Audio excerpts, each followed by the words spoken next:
Casey Christine here. Welcome to the Sovereign Temples channel.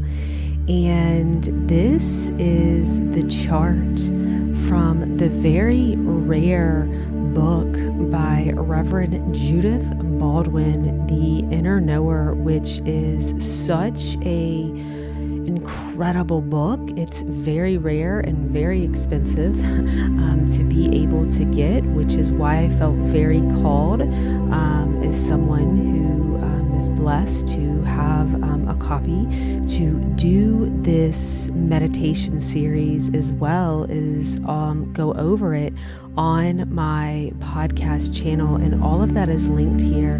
But this is a very short video just on the chart as the meditation. If you are wanting to do the meditation to assist you on how to know and really connect with your higher self, so that you know when you are listening to your inner knower and inner not knower.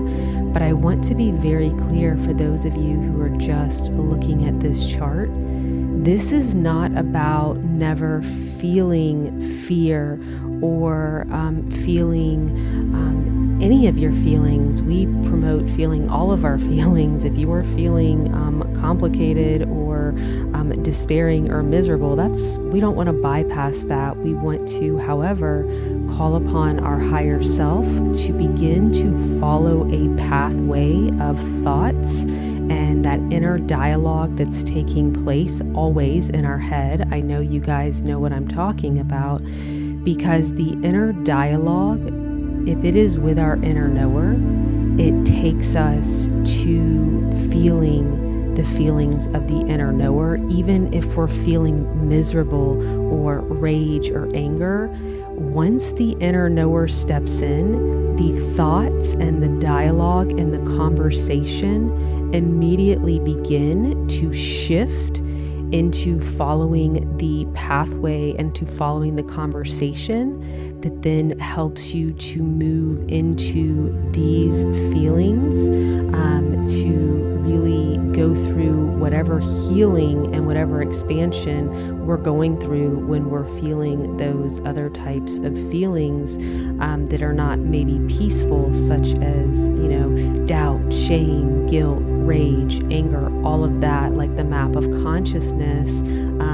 I'll also put that up here by David Hawkins. But I did the meditation and I forgot to put the chart in. I kept saying at the end, look at the chart and seed these.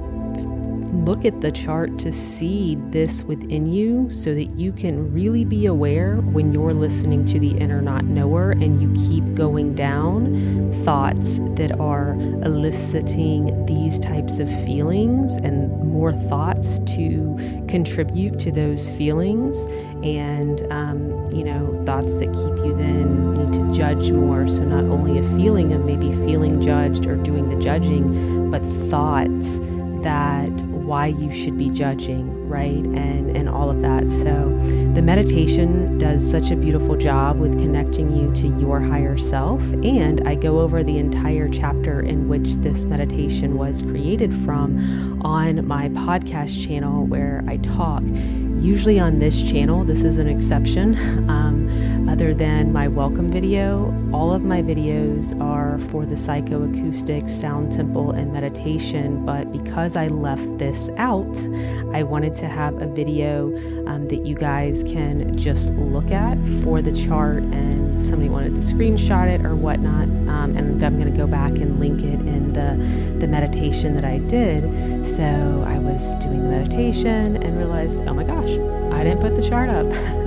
So I was so excited to get this content out that I forgot. So here's the chart, and it must have been my higher self guiding me to have a separate video of just this chart, and then to also add in the map of consciousness by David Hawkins that I use in a lot of programs that I am creating around assisting people with moving, in a very intentional intentional way up this scale, but again, not by gaslighting like a lot of the new age. It's like, oh, just think peace and just pretend that you're not feeling a certain way and da da da da. It's like, I don't believe that. I have a really great mentor, and she really has made a believer out of me that the only way when you're really struggling with something or a challenging feeling is to move through it, not around it. And that way you don't have to go through the challenge, trauma, situation again, right? Either every day, next week, next year, next lifetime, heck. So I'm all about going through the challenging feelings and gradually moving up. And once the connection of your higher self gets built, it is peaceful, it is loving, it is joyful, it is hopeful, even in dire circumstances that we face. And so I pray that you guys give yourself time to go check out the meditations that I'm loading now around the inner knower, as well as listening to word for word from Judith Baldwin, as it is a phenomenal book. You might hear my dog in the background pitter-pattering. He agrees. But yeah, look at these charts and head over to the meditation to really get the goods on this or the podcast. So I'm not going to talk about all that here. So this is just for the charts and to explain a little bit about why I'm just putting these charts up on the channel, because I forgot and need to go add a link to the previous videos. So all my love and light, namaste.